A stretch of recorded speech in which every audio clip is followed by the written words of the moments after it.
just lying. Okay, now that we have established rim velocity and what it is for the dummies, well, actually, once again, they're not dummies. They're just lying deceivers, most of them. And then they sucker in lonely people looking for companionship that like to pile on to beat up the little guy. So, how I've stated before, if you are at the North Pole, it will have the slowest rim velocity on the imaginary sphere of Earth. Thus, it will have the greatest gravitational pull. So, if I'm at the North Pole with a test tube of water, it will be being affected by the imaginary force of gravity most at the North Pole and the South Pole. The farther I go out towards the rim or equator, the centrifugal force I just showed you yesterday that shows at 60 miles an hour, people thinking a ball with a rim velocity of 1,000 miles an hour can hold water are insane. I proved it with actual science. Now I say, when you are on the equator, that same test tube of water that you marked the water level up here will be higher. Why? Because centrifugal force, and you would now be facing, so the water would be forced out this way. But if you're standing on the side of the ball, that would mean the water would be rising in your tube. If you're holding the tube up, standing on the side of a ball, and your gravity's holding you to the ground, the water level would be going this way, people. These sock accounts keep coming and trying to say, no, it would be lower. How? How do you figure? With the fact of rim velocity I just explained thoroughly, and I will leave a link again in this video to 2 videos explaining rim velocity for those that still don't understand. So the water level would have to be higher on the equator by a lot. I just showed that yesterday with a sphere maintaining a rim velocity of only 60 miles per hour. It was throwing that water everywhere. So you can imagine what it'd be doing at 1,000 miles an hour, which it has to be if we travel from the North Pole to the imaginary equator of Earth spinning at 1,000 miles per hour. That test tube would explode. The water would be trying to rush out of it so fast.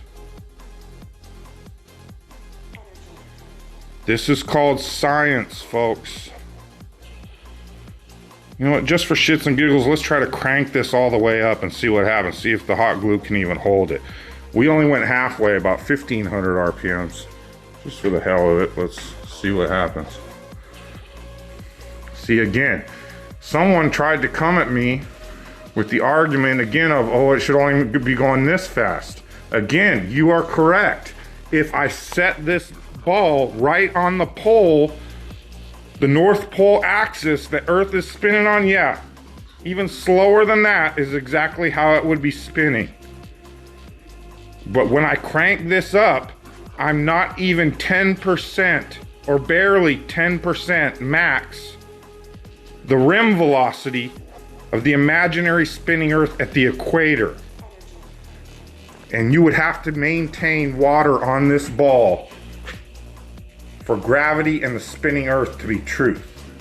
So here we go, the exciting conclusion. It's like myth hoaxers. I'm gonna try to do the destructive bit at the end. Ready? 1, 2, 3. We'll do it slowly.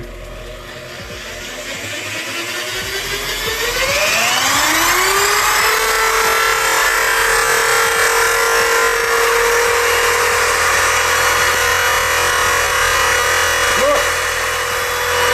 It's an Odle spheroid!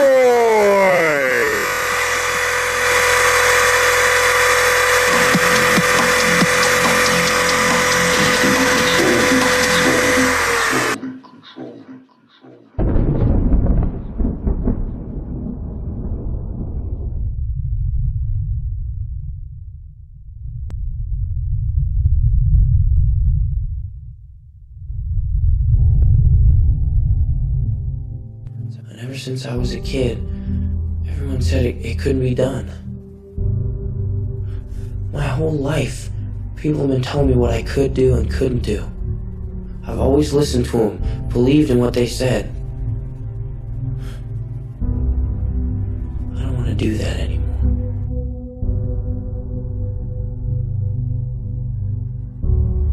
But I want to tell you something that they don't know. They don't know your heart. I do.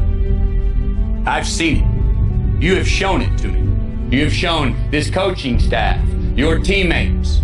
You have shown yourselves just exactly who you are in here. From the soles of your feet, with every ounce of blood you've got in your body, lay it on the line until the final whistle blows. And if you do that,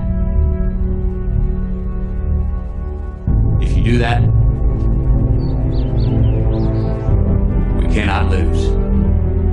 How you play today, from this moment on, is how you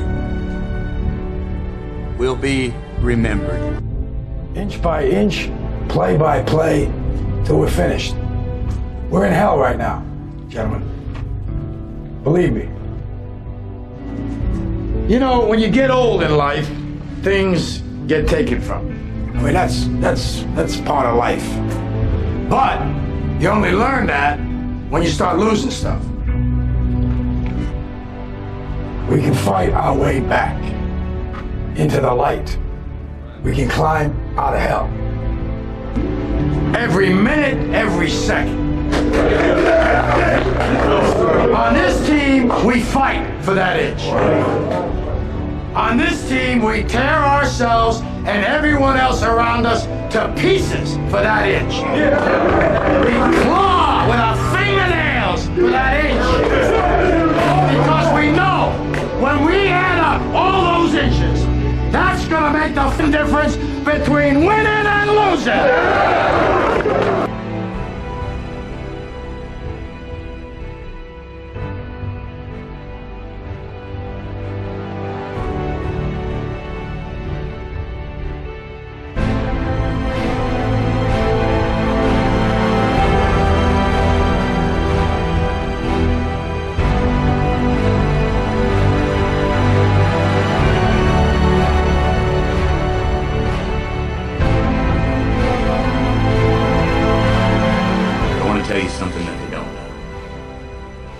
They don't know your heart. I don't want to do that anymore.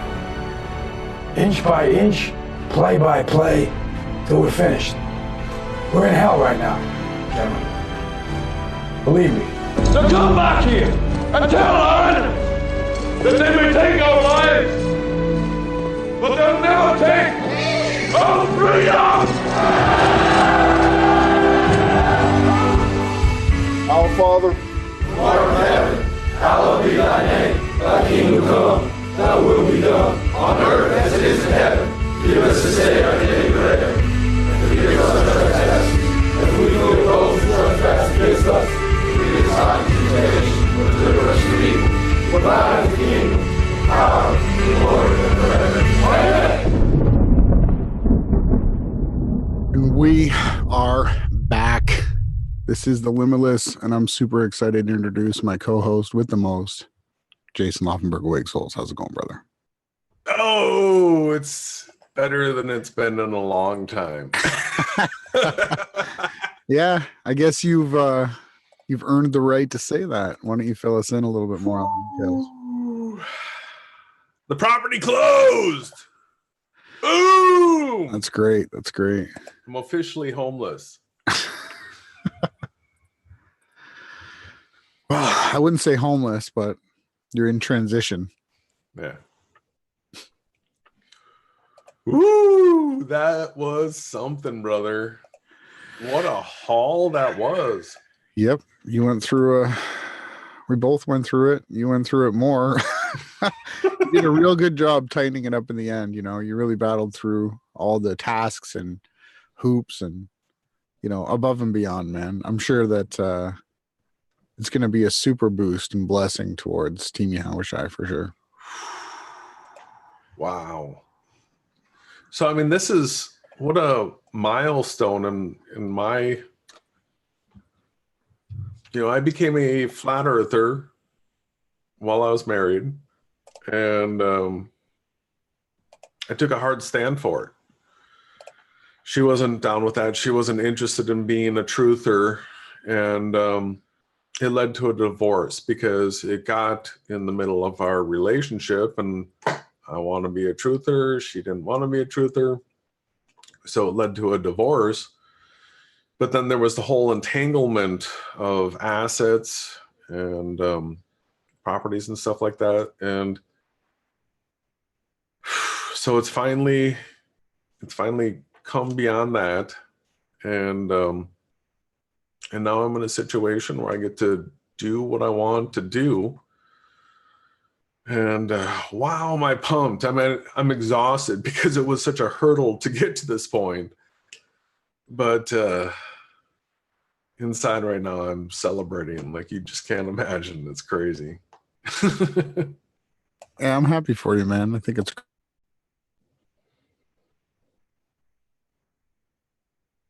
so yeah, man. I think it's great. I'm really looking forward to the next moves, and I'm sure that it's been a really beneficial boost. And you've worked really, really hard for what you've got right now to move forward with, and I think everybody's going to be benefited from it, and that's the main goal, right? Yeah, that's so Ronnie and I talk about this being like some sort of simulation, something like that, a realm. And I've mentioned before that I really enjoyed gaming when it came to when the computer games came around. I was way into it and loved them, had all the systems, and was a regular gamer. Before that, it was board games and card games and all that kind of stuff. So I love the games. And with the video games, the ones that I enjoyed the most were like asset management simulators like Age of Empires and games like that. And so the resource is something that you have to have in order to do the strategy thing that you want to do. If you're in a battle game and you're going to need soldiers and artillery and all this other kind of stuff, in order to create those units in the game, you have to have resources. And so there's strategies that I've wanted to implement for a while now, just didn't have the resources for. And so I'm really looking forward to getting going with the flywheel generator and, doing what it takes and actually documenting the process. That's another thought that I had. Why go through this whole process myself without sharing the process with you? I'm a YouTube creator. The whole reason why I got the microphone and the camera and the green screen and all this is so that I can share it with everybody. And so as I go through the process of developing a flywheel generator that we can put into production, where it's going to be cost effective, where people are going to want to purchase one of these because, their buyback's going to be in like a year or two, maybe less. But you'll be able to off-grid, produce your own electricity, not contribute to the controllers of this world. That type of remove ourselves from this world and lead a better, cleaner life. That's one of the things that the people that pay attention to us generally are the ones that are interested in, growing your own food, treating yourself medically yourself without going to a pharmacist, somebody that practices pharmakia and is going to give you some sort of a potion or something like that. So a much more natural way of living and spiritual medicine, man. It's spiritual medicine. Yeah. And community oriented, where the people that we want to live around are the people that we want to be around, people that are truth seekers, that who created this world and how are we supposed to live? The people that are interested in those questions, those are the people that the path of truth, I want to be around those people. So just step by step, moving towards that goal, figuring out how to make it happen. So strategically, once you have the vision in place of what it is that you want to achieve, you just have to work yourself backwards through the process, see the steps that are necessary to get to the end, figure out what that first step is, and then initiate it. And then step 2 has to be done, and step 3. But if you go take the steps, then you have the end process that you would envision. So it's methodical. Sometimes my patience gets tested, but it'll be fun. I want to document and share that whole process with people. When I call somebody, as far as machine shops are concerned, for the fabrication of parts and stuff like that, there's going to be contracts in place. How much is it going to cost to prototype this? And once we go into production rates of, up to 10 units, up to 100 units, what are the price decreases? What kind of savings can I expect here? Are you going to ship this out for me if I put this on a website? Or do I have to inventory it and ship it myself? So showing people how to go through that whole process so that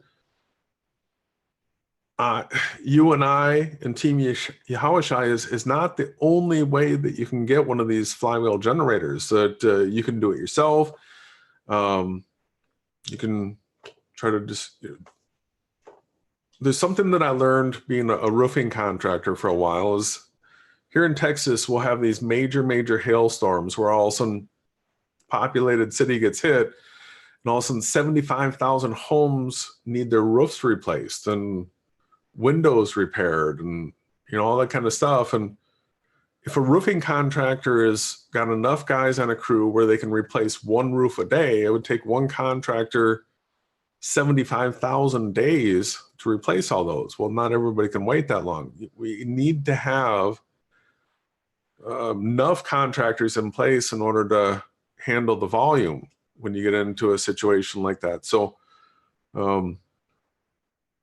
there is going to be profit involved in what we do, but we're going to use that to fund the community that it is that we desire, and we'll isolate what it is that we want for a community together and try to work together to achieve that goal. So it's going to be a step-by-step process, and I'm going to try to document it as much as I can in videos and make it all transparent. And the people that are interested, I can't wait to hear from. I can't. Yeah, me too, man. I'm fully with you, as you well know. Hopefully everybody's doing good. We got the regular crew here. Shout out to all of you guys. Thanks for joining in. Hopefully you guys hit share and like if you do that, if you're interested in our content. Yeah, I've got great news this week. We had all kinds of great positive messages coming in on different social network sites. Looks like people are starting to get our message. I've heard a lot of people parroting your stuff, man. I really feel you gave the truth a huge boost with your video. I don't know why this stupid thing shows up on the chat. Remember to guard yourself. Like what? Like don't put your phone number? Is that what they're trying to tell people? So, today I noticed, hey, I know this thumbnails were familiar to me. It looks like a thumbnail I made. Then I realized, oh, there's your thumbnail, your watermark. So Plain Truth did a video today with your thumbnail, but continuing to tell people that planes run on compressed air, like there's a compressor in the plane that's filled up with air. These tanks are in the plane, right? This is what's powering it. And then when the car, it's just so ridiculous, man. Do they not know how the turbine works? Oh man, it's like he's filling up his You called this out like almost a year and a half ago. As soon as the jet fuel hoax started, you came out and said, like, there's not compressed air tubes on the planes, like in word for word. This guy's putting out everything against what you said. Yeah, well, that's where they took it right from the get-go. They're like, compressed air, you know, the air compressor, what fuels that, right? And so this one was funny. Thank you for sharing that. So they put all the emphasis in, they put this ridiculous amount of pressure in the tank, and then it's going to be, but they say how dangerous that is. What if you crash that little thing? Ridiculous amount of pressure. That's a bomb they're sitting on. There's a reason why they're not, nobody's driving around with propane tanks. Well, they are actually, but there's so much more that goes beyond. Look at this thing. He's comparing that to a jumbo jet. Sorry. Well, you know what's funny though is when I look through the over Unity engines, when I saw this and I was laughing at them with their super high pressure tank, right? That if you did just have a tank that you filled up and you pressurized, and then so that pressure would be driving you down the road, as your wheels are turning, every wheel could be driving another pump, right? Each one of the wheels, as the wheels are turning, could be running a compressor, and that compressor could be repressurizing the tank. So you have the pressure in the tank, and that scoots you forward, but as you're going forward, you're repressurizing the tank until you stop, but then you've refilled your tank. Mm-hmm. So it's a lot like the flywheel generator, where it's a system that would store the energy in the form of compressed air. Sure. Yeah, you take in the mechanic movement of the wheels to turn a pump that sucks in air. Well, that's what happens in the electric cars, where they have regenerative braking. So Tesla cars and stuff like that, and when they're electric cars, when you let off the gas, the motors aren't driving anymore. Now the momentum of the car is still turning an electric motor, so now it's a generator. Mm-hmm. So the generator is now, yeah. So the battery is just a storage device. So Ryan's yeah. If you have regenerative braking. Yeah, the regenerative braking plus the mechanics of the wheels turning drives a wheel that turns another crank that it's just, circling the energy back around it on itself. Ryan's asking, you have had the flywheel working. It's just you need a little bit more time to move. See the thumbnail? The oblate spheroid ball Dan was spinning. Well, just as far as the flywheel, there was a bit of a setback. I had it set out on my patio out here, and we had just endless rain for days and days and days and days. But this thing, and I had it tarped, and I think I have to replace motor. So what? Yeah, I just it'll be fine. Let it dry out. Don't worry. Think positive, man. Motors get wet. But I'm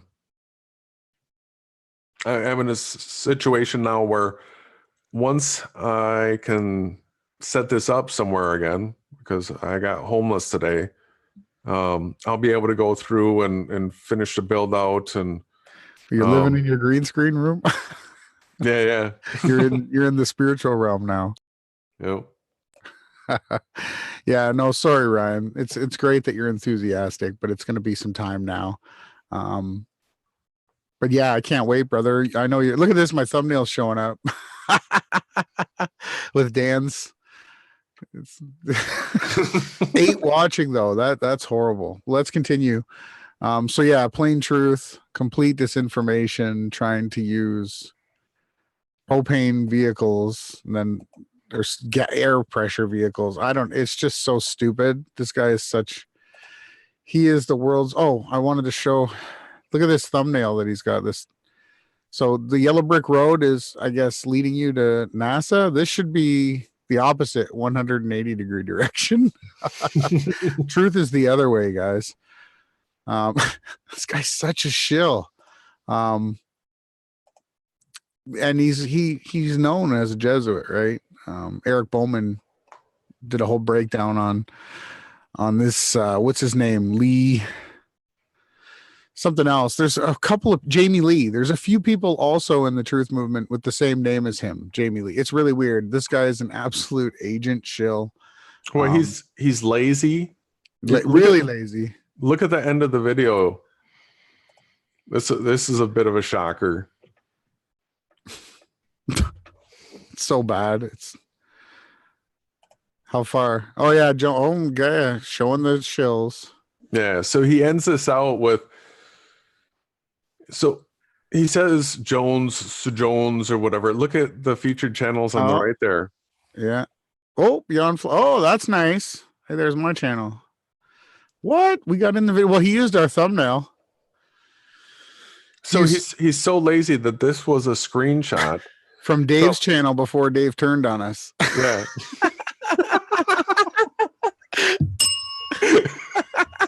I get it. Double ring on that one. That's just for being.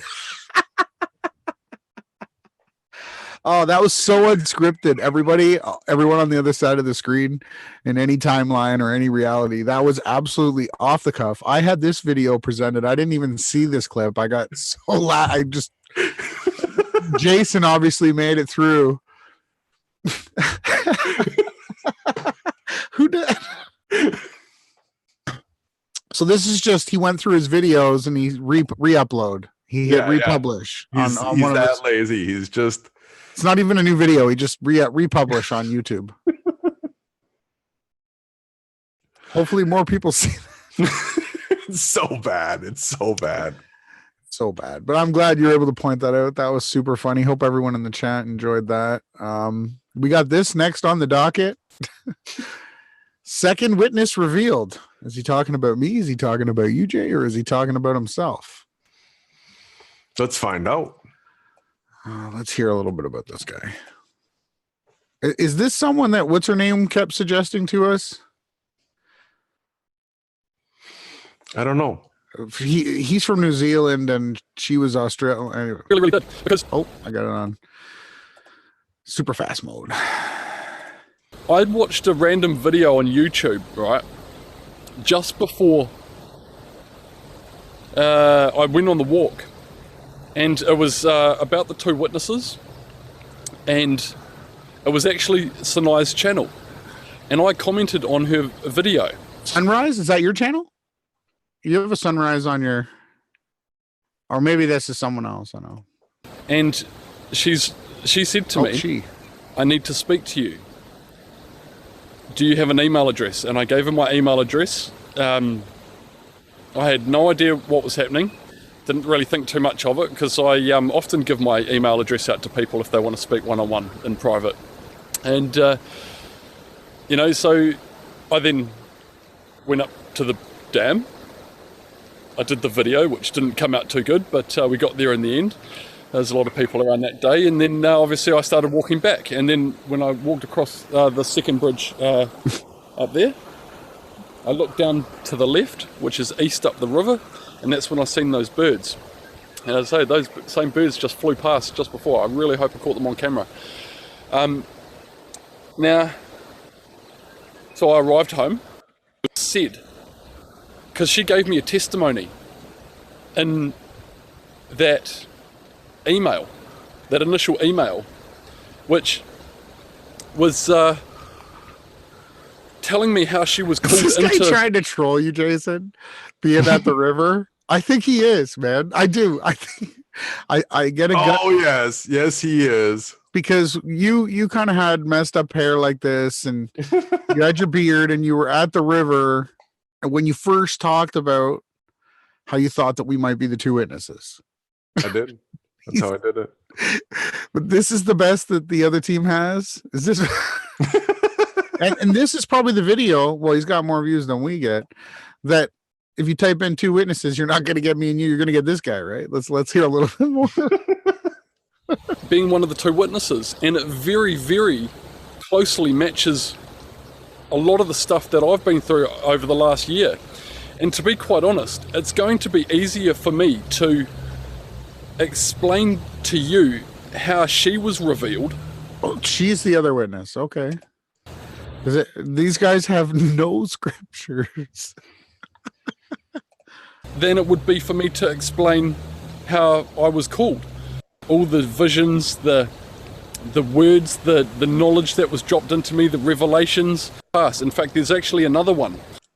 The one with the that included the explosion in New York, which I didn't actually understand. Could I? Quite sure still is the couple that was dancing. Hang on. Another scene. He gets to a dream. Was Donald Trump. He went into ordered a commercial indication. Hold on. But this guy's just, he's anyway, all over the place. So I knew it landed down by this river, this side of the river somewhere, obviously. So to sleep that night, and I did receive a vision that night in regards to Sarai. I'm not going to tell you about that one, but at about, I think it was maybe 4:15 in the morning, I woke up out of the blue. I wasn't attacked in my sleep that night or anything. I have been attacked recently, but not that specific night. I'll just roll over and go back to sleep.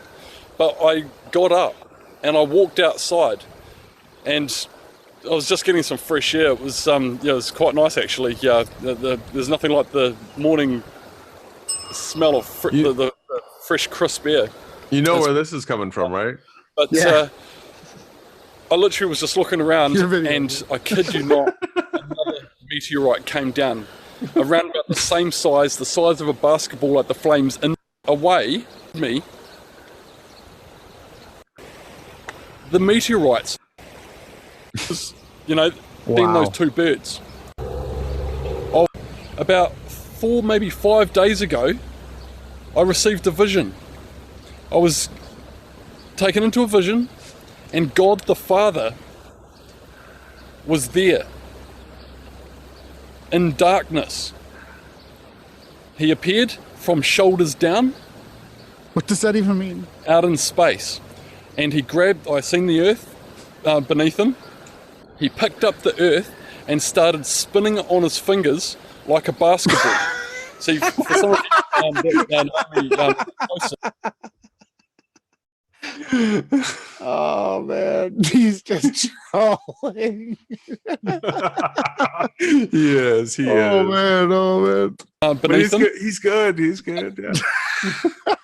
picked up the earth and started spinning it on his fingers like a basketball. See, for some of you that know me a bit closer, you'll know that I do play a lot of basketball. No problem. This is his channel. So, yeah,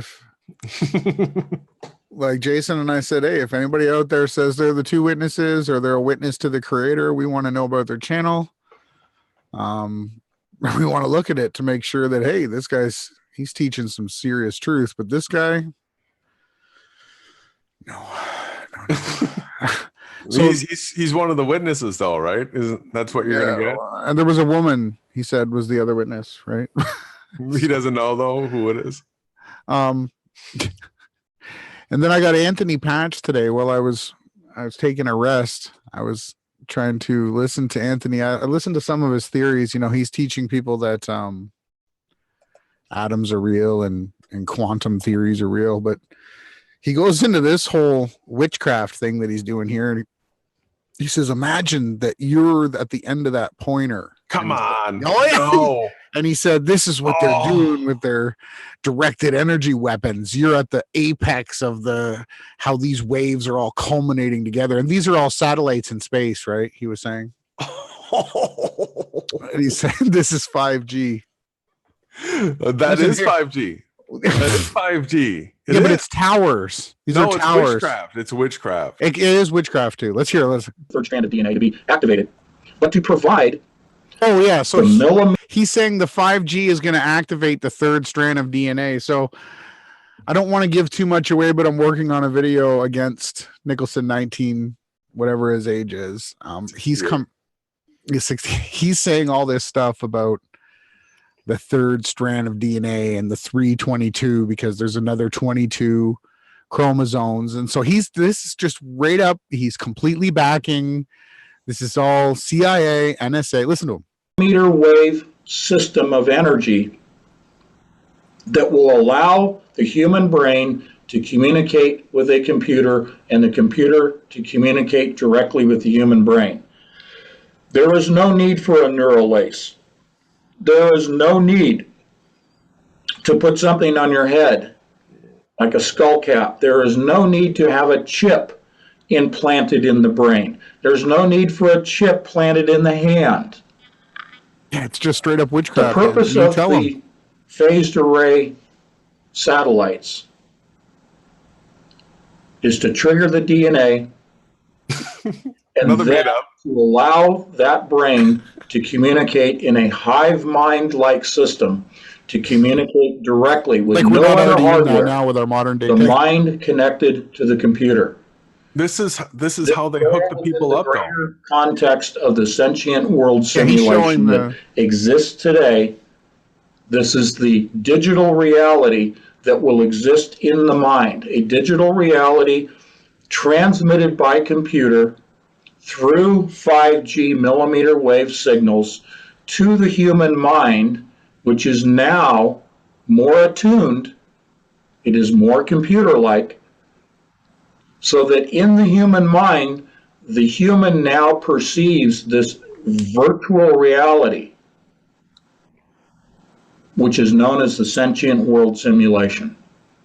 This is the computer environment of the hive mind. See, I don't think he likes me and you, Jay. No. He's not saying you live in a simulation. He's saying there's a simulation evolving beside you in another realm. He's telling you how the Satanists are going to control your mind as he's implementing the entire technique. And like, if you pay attention to those red lines like that, it's hypnotic. He's telling you to imagine something. They're putting you into a hypnotic stance. He's getting you to imagine something. And in that state, he's subconsciously planting these thought mechanisms in you. And you're becoming a mind-controlled slave where they can initiate responses from you. This is how they do it. You're witnessing how it's done. He's telling you, he's explaining it to you, because if he didn't explain it to you, it wouldn't work.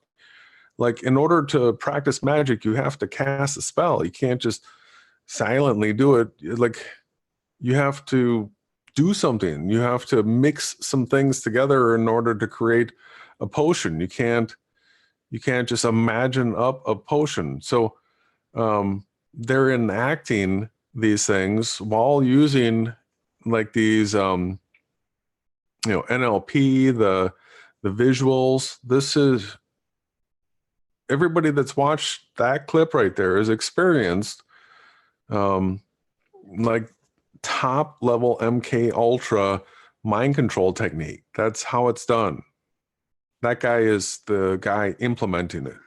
I can't remember there was a system of towers and antennas that were put up from the coast of Alaska all the way across northern Canada. I can't remember the name of it. I've got it in a video. I'll look it up another time. But they actually do have physical antennas and towers that are set up. But this right here is just like mathematics. He's envisioning something like you said, and he's just trying to brainwash you. Really? Well, it's all radio frequencies. It's all radio frequencies. Right? So even in your microwave, it's a radio frequency that is heating up your food. But it's at a certain intensity and it's at a certain frequency. Yeah, he talks about that frequency itself, and then he's talking about this one, how it's all bouncing together. Yeah, So, but think phased about things like Wi-Fi, and think about things like Bluetooth.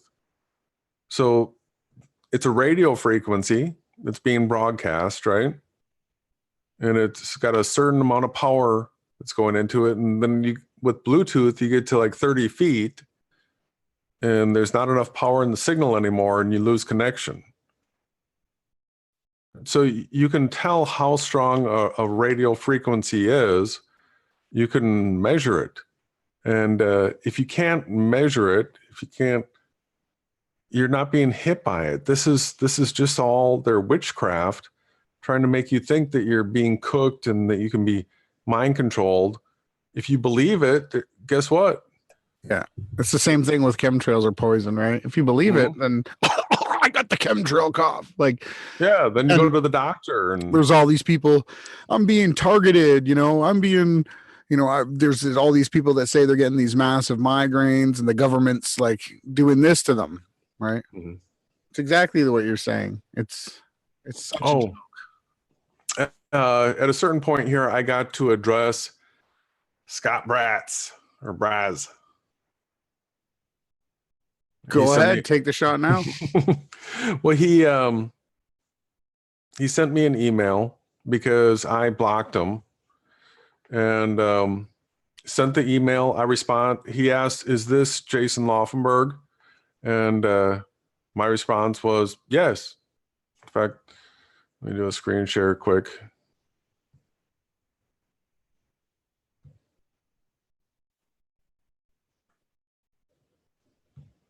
Hello to the chat.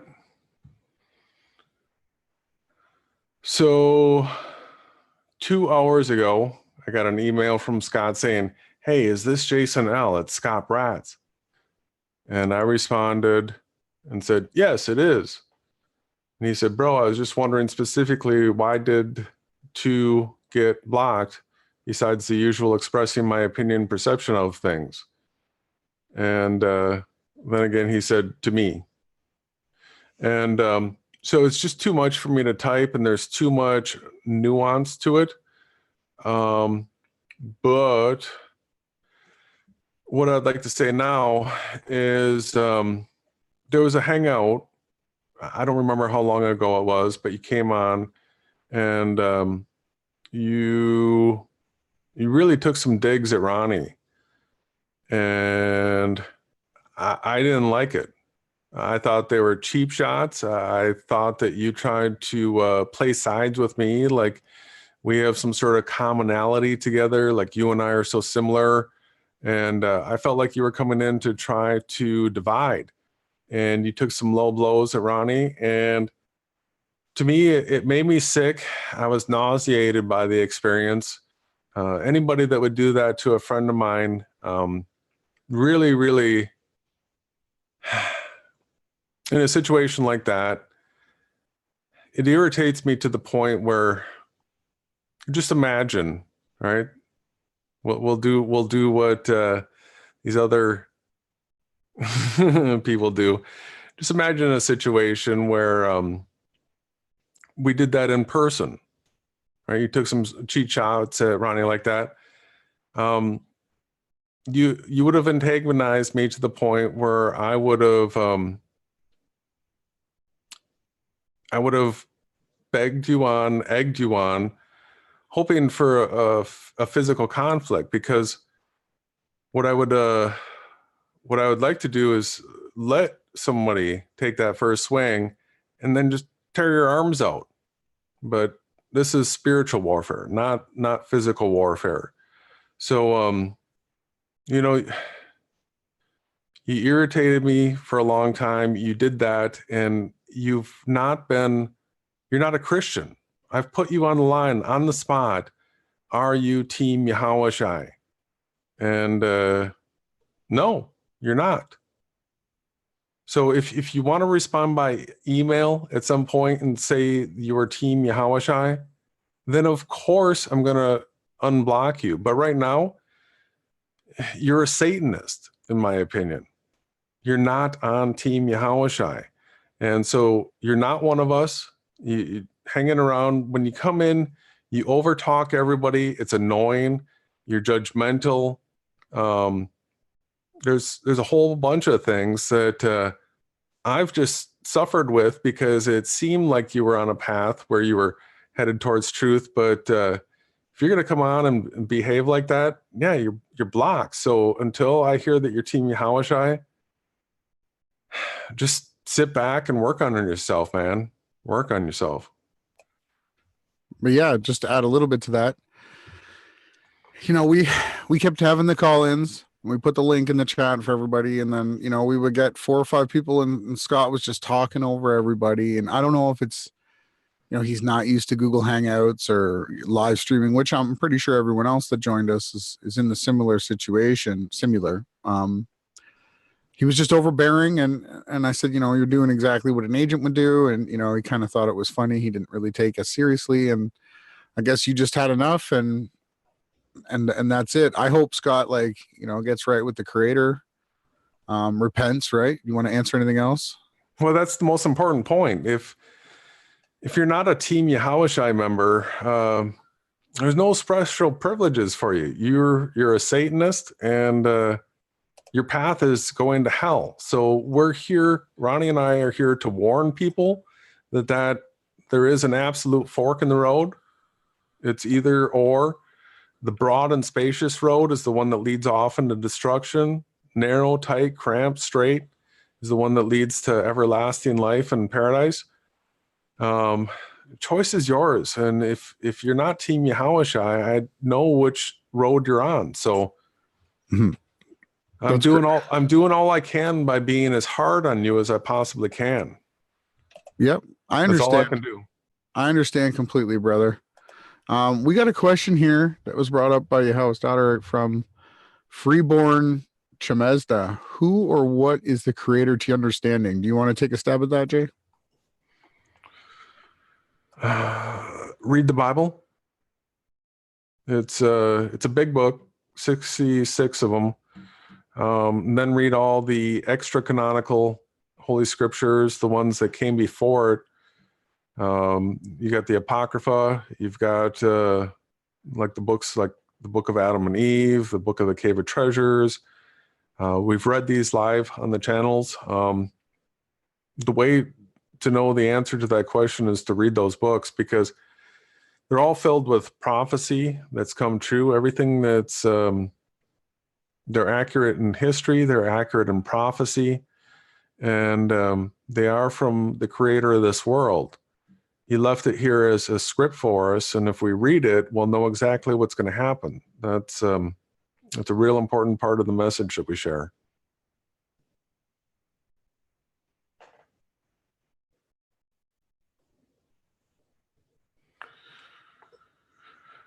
Any thoughts from you? Yeah, I was muted. So you answered the first part of his second question. You know, how could he gain a better understanding of the Creator? That is to read all of his words. Every word that proceedeth from the Father's mouth. That's what when we say eat, we mean on a spiritual level, to spiritually ingest, to become one with the Word of God. If you were asking Jason or I to describe the Creator's attributes, unfortunately, they are too grand. They're too powerful. They're too almighty. They can't even be put into petty human words. They're beyond time. The Creator is everything, right? You can't ask Mario to explain the Creator of Mario Brothers video game. I'm sorry, it just doesn't work like that. I don't know if you can't pull yourself up by the bootstraps. Doesn't work. Yeah, we can't tell you the attributes of the Creator, but you can read about what he's written and what people that have encountered him. Apparently his face and his extremities and his feet and everything are like a foundry, sparking hot steam power, like sparking, glistening, almighty. And apparently everything that's anywhere near him has to be like completely frozen, and they come out absolutely radiated. So you could imagine if you're around something that's hot, you know, and the Creator it's so powerful that you come away like Moses came back down from the mountain glowing, radiated because of the extreme light and heat and energy that comes from the creator. I don't know if this guy is a real truth seeker, Jason, but those are pretty good questions. Yeah, totally. Well, that describes the creator in heaven. I mean, and that's from the 66 books and the extra canonical scriptures. But we also know that he manifests in this world as a human, like you and I. And so the life of Yahushua tells us his attributes as well. He was super loving, super compassionate. And he took up with the weak, the poor. He wasn't into the so-called wealthy and wise.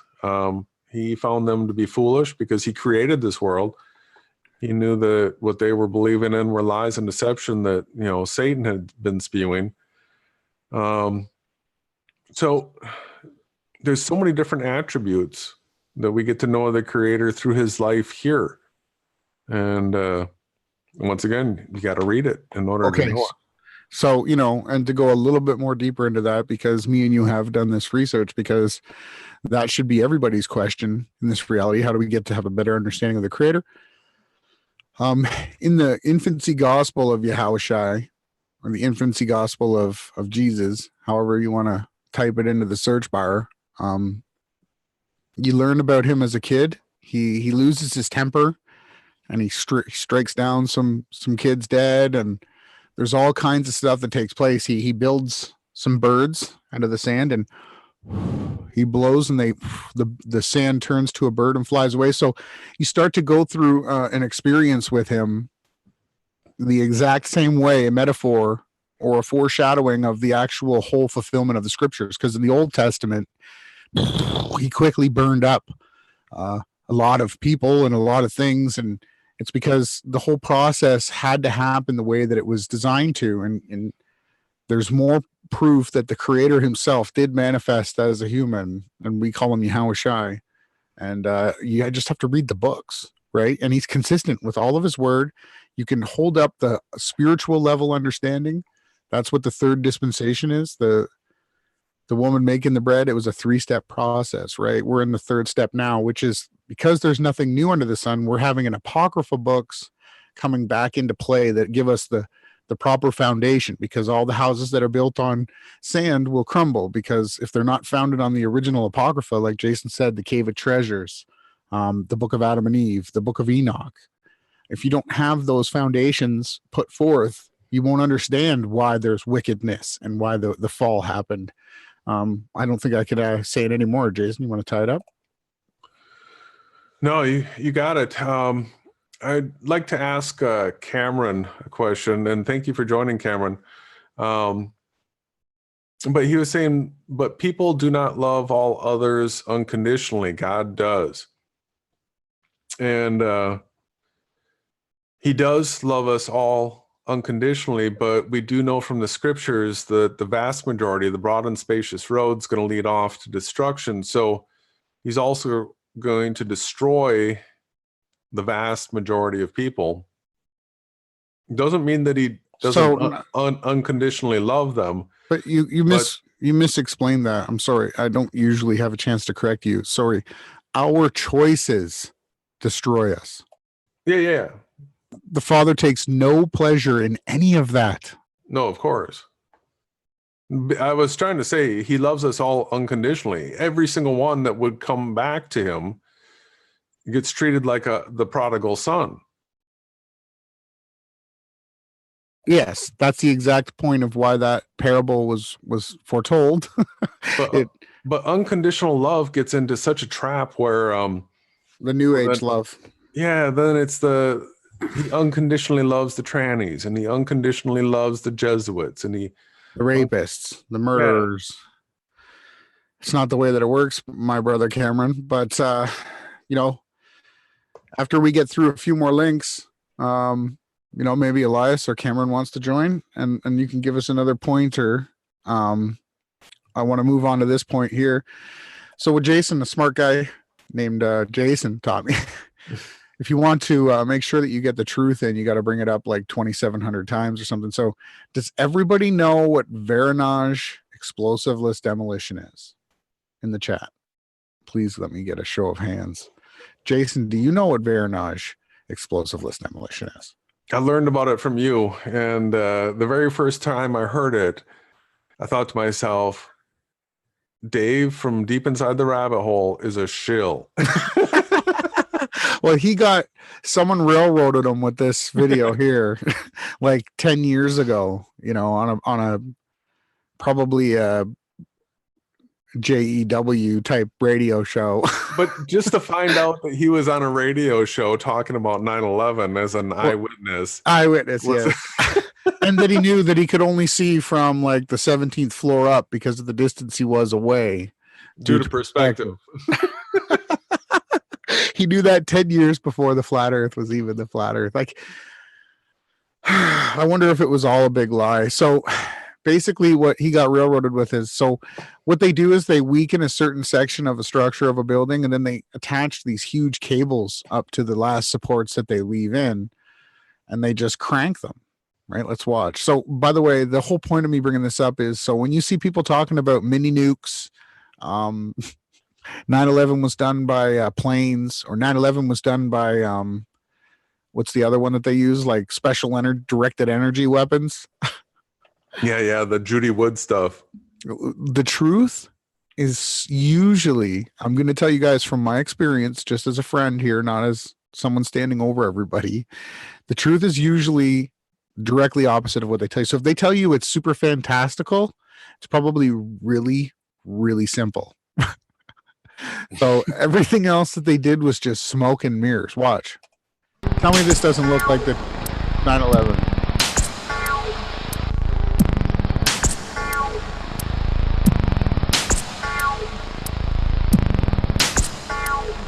Buildings fall into their footprint.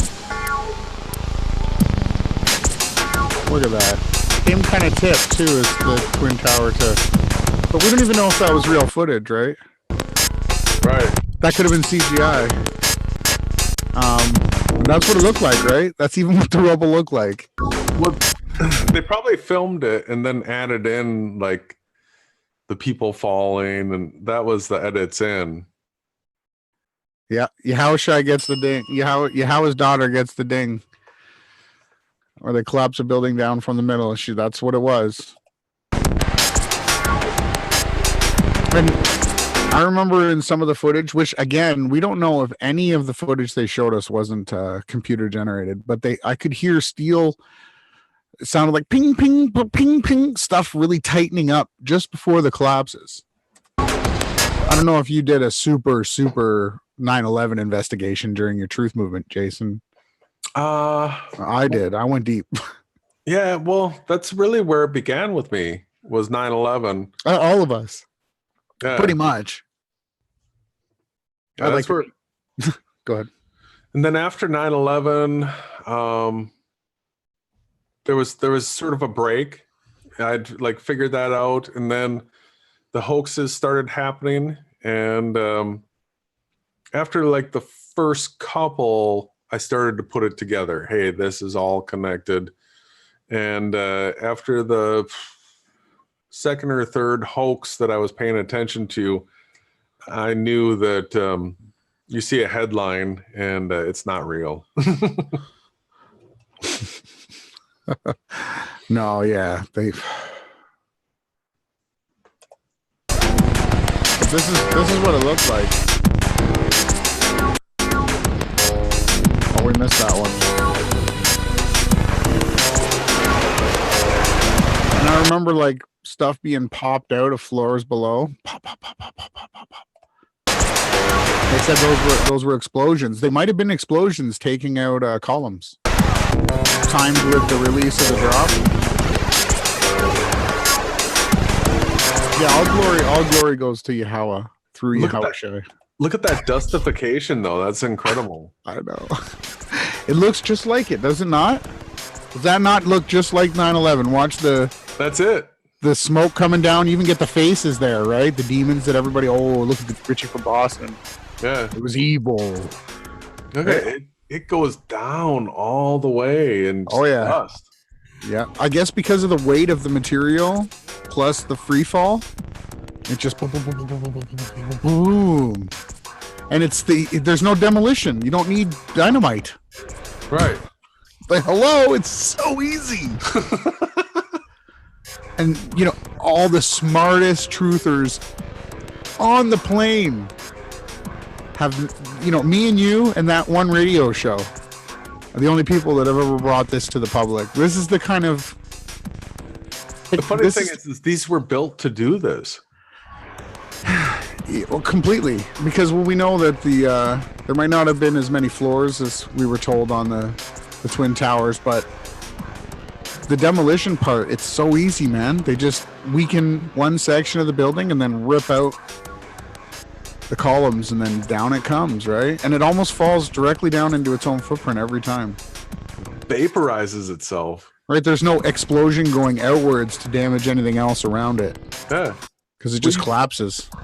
So the Freemasons are the builders of this world. You know, all the big construction companies, the guys that own it and run it, are all Freemasons. And yeah, so they figured all this stuff out, and they, in order to keep making money. So, like, do you remember the old Maytag commercials? Like, they were built so well that they didn't have to repair them or replace them. So then they got into the whole planned obsolescence thing, that you design something to fail. Everything in our modern society is done that way. In order to be able to tear it down and rebuild it. And they've made it so simple. Excuse me. Everything, like in the 50s and 60s and into the 70s, everything was made to last. So we had stuff that lasted well into the 2000s. Up here at my cottage, my grandparents had doubles of everything in the basement, and it all lasted, you know, into the 2000s. And they bought the stuff in the 50s, 60s, and 70s, and they were like garage sailors. And I'm talking like kettles, coffee makers, you know, toaster oven. I'm trying to think of other applications, valves, joints, pumps, all these types of things, radios, everything that they built back then, they made it to last. And then they realized, hey, we're not making any money if we made this stuff 5-year limit, and then this part will fail. And it's exactly what you're saying. And yeah, well, you can build a building that you don't need to tear it down in 30 years. Well, what they do in my business, in the steel framing acoustical trades, by the time they get to the top floor, the first floor wants to remodel now, and you got it relay it out, remodel it. And by the time you get to the top floor, the first floor wants to remodel. And unfortunately, I didn't get any cash cows like that. I got sent to all of the Home Depots, schools, malls, but I prayed that after I learned the truth, I knew that I was working for a union, part of the Masons, right? And I had no part in any of that. And I prayed that I could still be used in a way that I could help people. I really enjoyed building homes for people, schools, hospitals, malls. I didn't get the, you get to do the light gauge studs and curved walls and fancy bulkheads. And, you know, it's so fixed. The system is so rigged. You know, we got Trump, who's probably like a mafiosa type guy, right? That builds buildings, that does the union work. Like, for anyone to think, oh, and I saw a commercial where they were making fun of him, and the guy that was making fun of him was wearing a Shriner's cap. Thought I'd point that out to you, Jason, that, you know, Wow. Trump's a Shriner. Oh, come on. Yes. Come on. Mm-hmm. Does everybody know what a Shriner is? Can I share the Shriner clip again? I still have the tab open. Yeah, I was just gonna try to find it. We have Freeborn joining us that seems to have some insight. Yeah, you know what? Oh, again, brother, I was just gonna call out his comment. I'll mute. Well, he seems to have some insight, because I think what he's saying, he's probably right on. The Phoenix Rising, it's to teach you to let go of the material world. Let's see this last one. Oh man, it's time to leave the flesh and be one with your creator. So you're probably right. The that building up, tearing down, building up, tearing down. That's Shiva, the destroyer. That's it's something. It's a new agey. It's got to be reborn. That's the phoenix rising from the ashes. All that kind of stuff.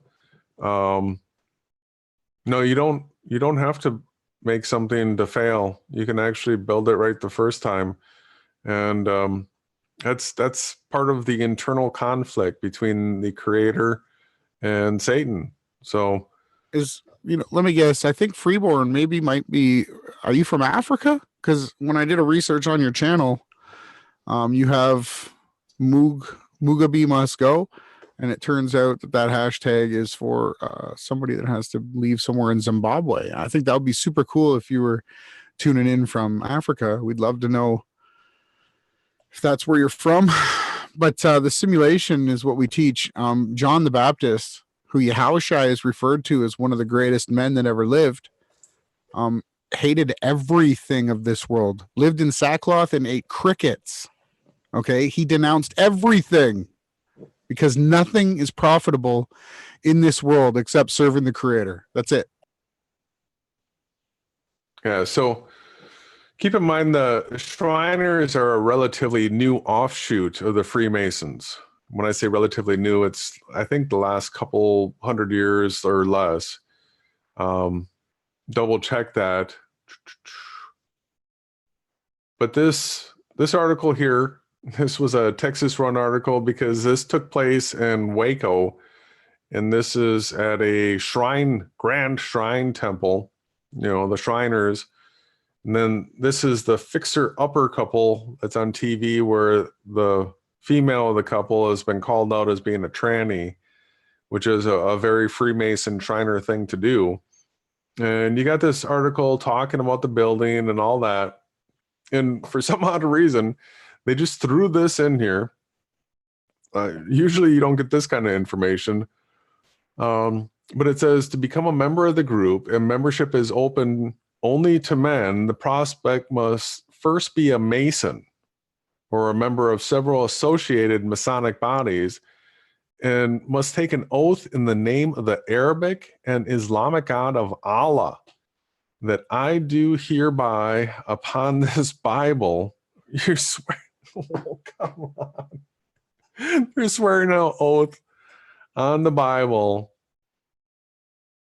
and on the mysterious legend of the Quran and its dedication to the Mohammedan faith, promise and swear and vow that I will never reveal any secret, part, or portion whatsoever of the ceremonies, upon this sacred book, by the sincerity of a Muslim's oath, I here register this irrevocable vow. And keep in mind, I am not swearing this oath.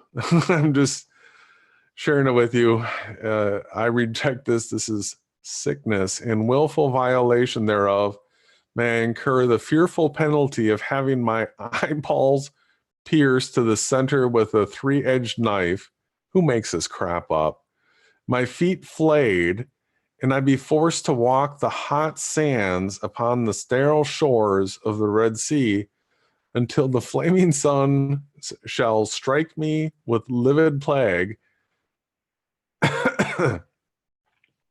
Sickos. And my Allah, to the God of Aram, Muslim, and Mohammedan, the God of our fathers, support me to the entire fulfillment of the same, with 3 amens.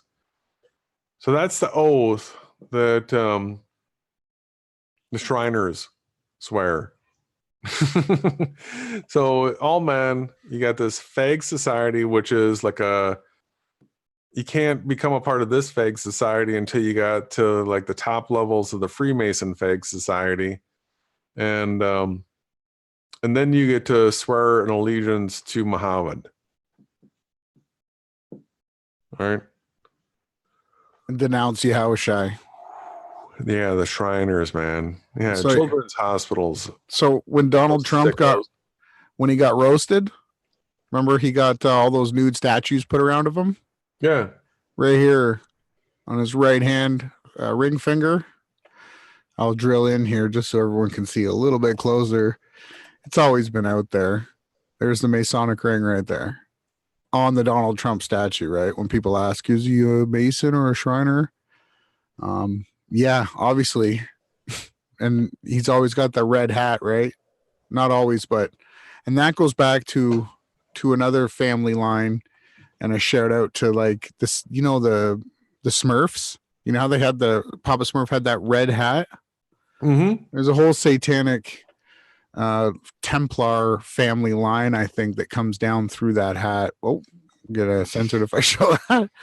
But yeah, Trump is without a doubt, he is one of the Masons. He's with them. It's, I wonder if there's any comments here. An insult to Masons. Yeah, right.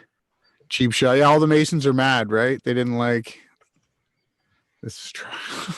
All the Masons are mad. Please remove that ring. But excuse me. So we got Veronage. We talked about Trump being a Mason. Freeborn, my traditions allow me to preserve the creator of all things. I stand outside of belief. Wow, it's pretty philosophical. Me too, to a degree, but I stand within the scriptures. So this is a video that Derek shot. Great video. Just getting some P900 footage. Looks a bit cloudy in front and behind. You know, you can see kind of, it looks like a shadow. It's pretty nice, man. He speeded up a little bit. He's getting better with the camera. He's got nice steady focus, right? P1000s, it's tremendous. Yeah. Well, it's one of those things where it's hands-on experience. You do something, and then you end up looking at your results, and then the next time you do it, you might try something a little different, and then you look at the results, and trial error back and forth. So it takes time, and there's all these clicks. You gotta pull this memory card out and click this, and then save it here and remember where you saved it and watch it. And so it's work. And when people share something like this, like Terry does, and now we have this footage, it is community gold, you know, to get something where we get to analyze footage and not have to worry if, well, we always got to double check, but the guys like Ranty and Wide Awake and other David from Enslaved by No Media, the other P900 people, they screw with it. They lie and they misrepresent, and you know, they tell you things are happening because of this, like they know it. And yeah, it's nice to have good footage. Oh yeah, huge points that you just brought up. So kind of segues into the next topic after this is the whole Jeranism and Globebusters. I tuned in today for about 5 minutes of listening to absolute garbage, them talking about the tiny area of refraction that we get on Earth, just along the edge of our horizon line. Usually when we're on a flat area where there's water or sun, like a beach or a desert, you get a mirage type effect just for like a couple of degrees of your view. It's so tiny, right?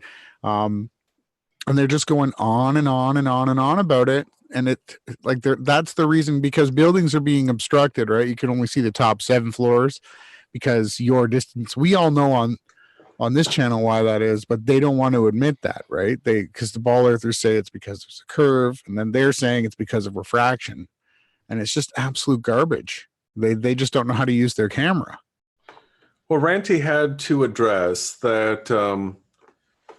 He's often quoted by globe earthers as being the best evidence producer for the globe Earth, and it's commonly said, and we've said it.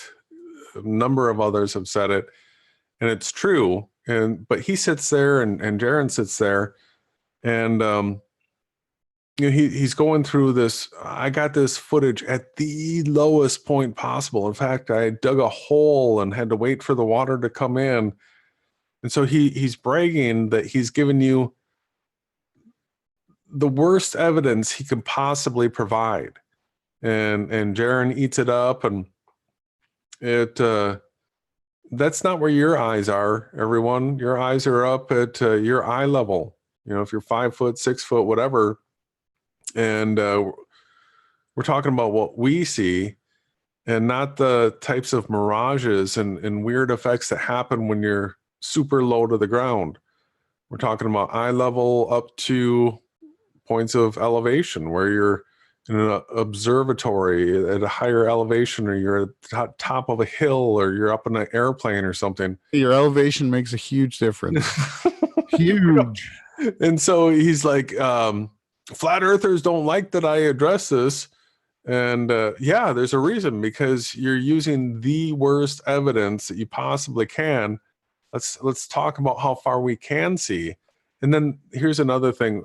I want to keep going on this topic, but I also just want to throw this out there that this is, as far as you can see, I want to really keep pounding on this, how far we can really see, because he threw out all these ridiculous numbers, and there's other people that throw out ridiculous numbers, like Dave of Enslaved by No Media. And it's just another thing that we really have to keep our eyes on. When somebody starts saying that you can see things at crazy long distances, no, you can't. Things pixelate out at 30 to 40 miles is generally as far as you're going to see anything.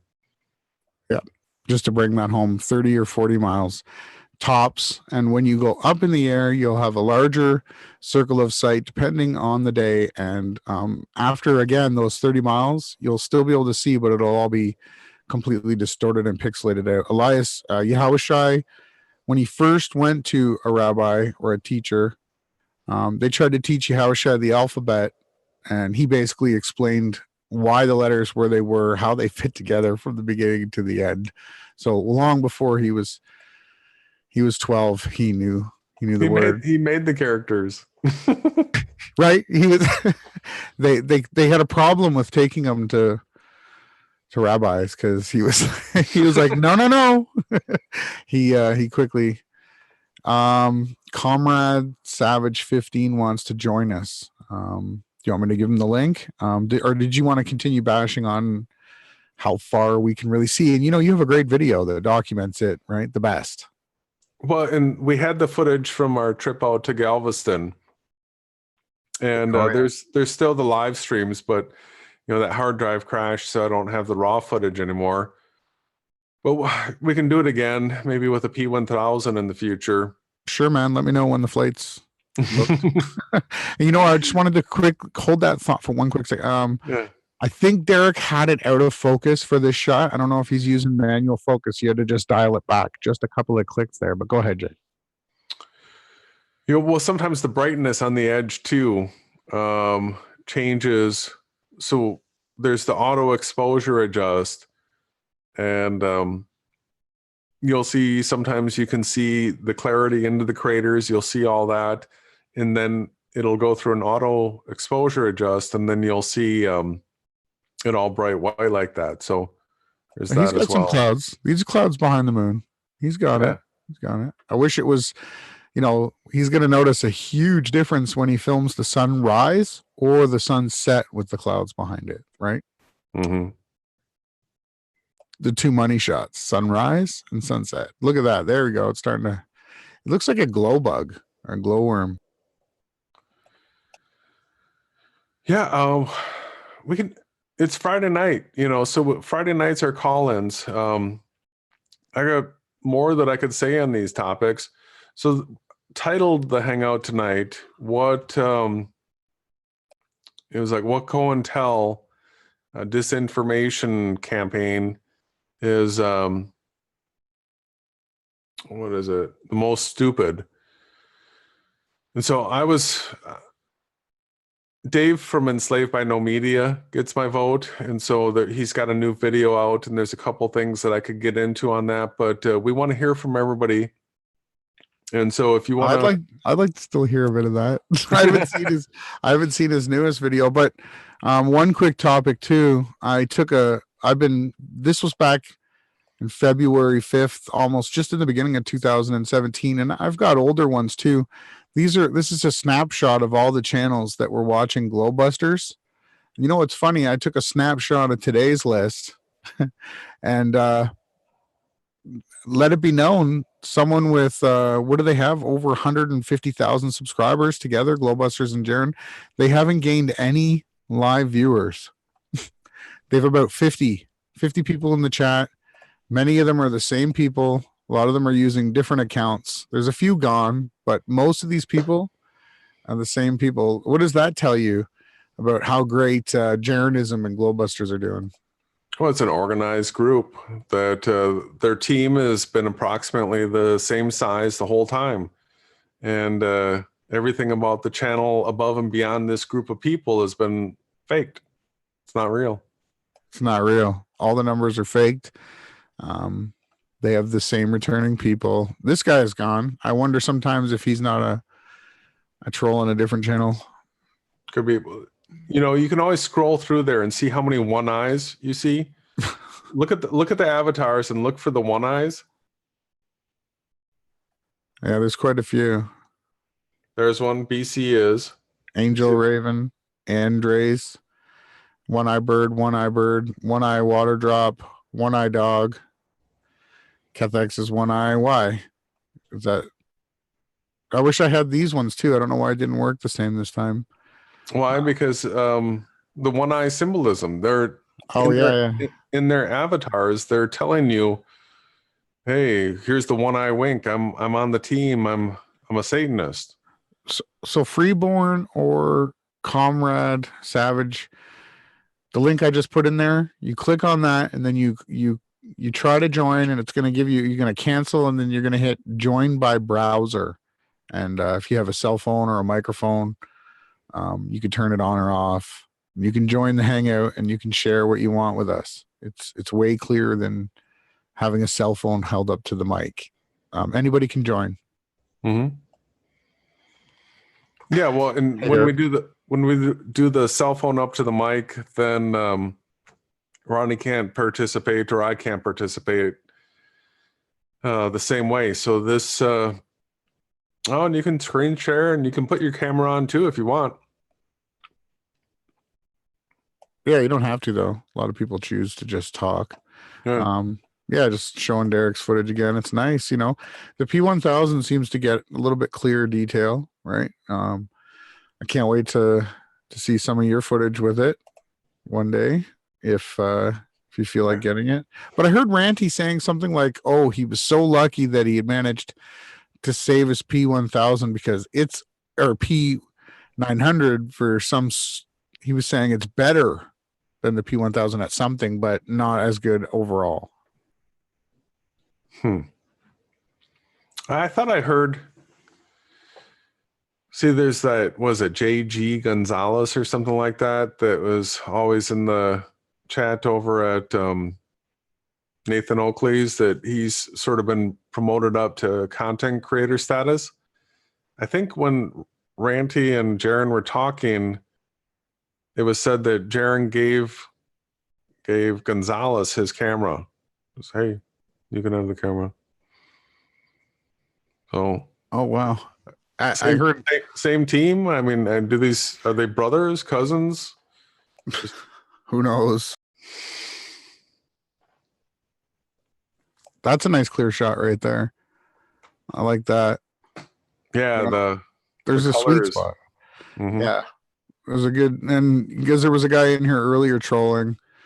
You know, I don't remember the top of the moon looking quite as. I think I would have. That crater is something else. I think I would have remembered that, man. I don't know. I'm confused. Call Derek out CGI.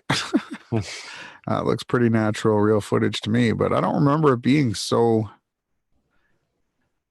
You know, did we miss something, man? Well, I don't. So McCall had a bunch of great moon footage. Yeah, that's a good way to back check. I've got some moon footage. I don't remember that crater. That's a monster. Yeah, I'm just trying to, Derek asked the question, and I'm continuing to ask as well. I don't know what Flat Earth Hangouts is saying. I missed it. Yeah, and if anybody else wants to join, if Comrade, the new moon looks different. Yeah, Comrade, I said to join. He said he had a story to tell. Same with Freeborn. Yeah, it's okay if you thumb down. Oh, he commented about the thumbs. Oh, yeah, it always goes up and down, the thumbs. It's not our bubbles aren't bursted. It's okay. But we don't care about that. You know what? I have a new leaf to turn this week. I'm thankful that we have YouTube. I don't care about all the other disinformation. I'm just happy that we have a steady platform where we can reach anybody in the world, and you can put up pretty good content. It's a smooth. The site is always up. Nobody ever thanks them for letting us fill up their servers with videos, right? They just do it, and often I'm out here, burning them down. And today I just wanted to say thank you, YouTube. Thank you to what's her name? No Dwicky. Right. She's the thank you. Thank you very much. I really, really am thankful from the bottom of my heart that you guys gave us this platform to share the truth on. Yeah, where else would we do it right now? If we weren't doing it on YouTube, how would we run a hangout like this where people would be able to join? Although nobody's joining tonight, that's okay. You could go into Dave's video and roast him as well. Yeah. Yahweh's daughter is right. Trolls will use a tactic. They will say, there's a lot of thumbs down on your hangout because you can't see the thumbs down with the way that I have it zoomed in so that everybody can read what we got going on here. So that's a good call from Yahweh's daughter. That's what trolls do. They try to persuade the live streamers. They try to knock them off their pace. But Jason and I are like super seasoned. We had that dealt with in like 2 or 3 hangouts, right? Well, the funny thing is like what Ronnie's saying is this call right here. This is how Ronnie and we communicate more than this, right? But here's an opportunity where we can talk about what's on our mind. And so Ronnie and I are going to have this conversation regardless. Yeah, we have more than these. It's just we slow it down live. Actually, we slow it way down. It just so happens that 3 nights a week at 8 p.m. Central, Wednesday, Friday, and Sunday, we do it publicly so that you guys can hear too. But this is what we do. Yeah, and we do it for free, right? We don't have any PayPals. We don't have any donation sites. We're not with PayPal's different. I mean, we don't have any Patreons. We're not looking for any money. We're looking for riches in heaven, right? We're here to speak the absolute 100% truth, right? Did we get anybody join us yet? Oh, we have a participant. Oh, we do? We do. I couldn't tell you who it is. It's Elias, brother Elias. Cool. Yeah, it's okay. Yeah, his daughter, Flat Earth Hangouts, was just pointing out that we had a lot of thumbs down, which is fine. I don't care. Right. All the thumbs, the ratings get generated, so it's good either way. How's it going, man?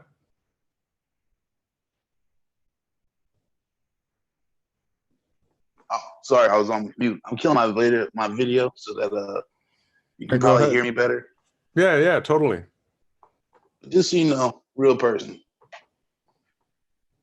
Oh yeah. But so I just got over stomach virus since Monday, and I basically fasted for the last 4 days.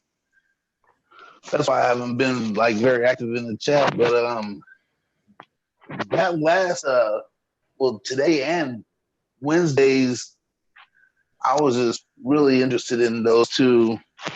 Like what you guys are doing Wednesday, that was like I was just sitting there just enthralled, listening the whole time. You're gonna have to refresh. You're gonna have to refresh me, man. It's been a busy week. What were we talking about? You were doing the moving thing. 16. Oh yeah.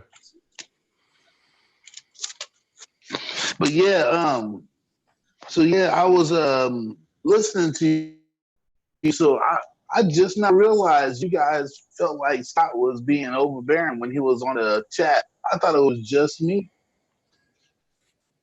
Oh no, he was super overbearing, man. We guys took it like champs. Y'all took that like straight champs when he was on there. He'll be on there for hours, just like kind of bullying, and you guys just kind of roll with the punches. But but yeah. Well, and but yes, I'm glad you guys. Well, I treated him differently because he's not Team Yahushai. If he is Team Yahushai, then it's the Matthew principle, and he gets treated like a brother. But for him to come on and throw some cheap shots at Ronnie and talk over you when you talk about the scriptures, I'm not going to have it. It pissed me off. Right.